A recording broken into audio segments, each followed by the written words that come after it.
일반암 진단금을 받을 수 있다는 겁니다.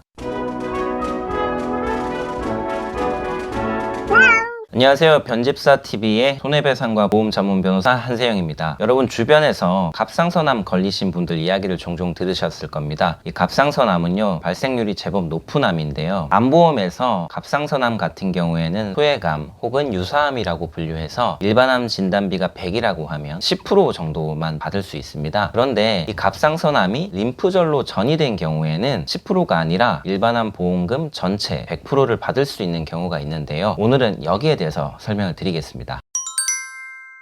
자, 먼저 갑상선은요, 목 앞쪽에 존재하는 기관인데요. 갑상선 옆으로는 림프절이 있습니다. 이 갑상선에서 생긴 암세포가 림프절로 전이하는 경우가 많이 있어요. 이 한국질병분류 코드상 갑상선암 같은 경우에는 C73 코드를 부여하고요. 림프절로 전이되는 경우에는 이 림프절 전이된 부분에 대해서는 C77 코드를 부여하고 있습니다. 제가 아까 갑상선암은 일반암의 10% 정도만 지급된다고 말씀드렸잖아요. 그런데 이 전이된 암인 C77 같은 경우에는 약관에 있는 암 분류표에 따르면 일반암으로 분류가 되어 있습니다. 자, 그러면 이런 생각이 들죠. 갑상선암 C73 같은 경우에는 소외감이니까 10%만 받는다고 치더라도 C77, 이 전이된 암 같은 경우에는 일반암이니까 전부를 다 줘야 하는 것이 아닌가, 이런 의문이 들 수 있습니다. 그런데 암보험의 약관에는요, 이런 내용이 유의사항으로 적혀 있습니다. 바로 전이된 암 같은 경우에는 원발 부위의 암을 기준으로 분류를 해서 원발 부위의 암에 대해서 보험금을 지급하겠다라는 내용이 기재되어 있어요. 한 번 더 설명하면요, 이 갑상선암이 발생해서 림프절로 전이된 경우에 림프절로 전이된 부분에 대해서는 원래 발생한 부위가 갑상선암이니까 갑상선암을 기준으로 분류를 해서 전이된 암일지라도 갑상선암에 대한 보험금 일반암의 10% 정도만 지급한다는 것입니다.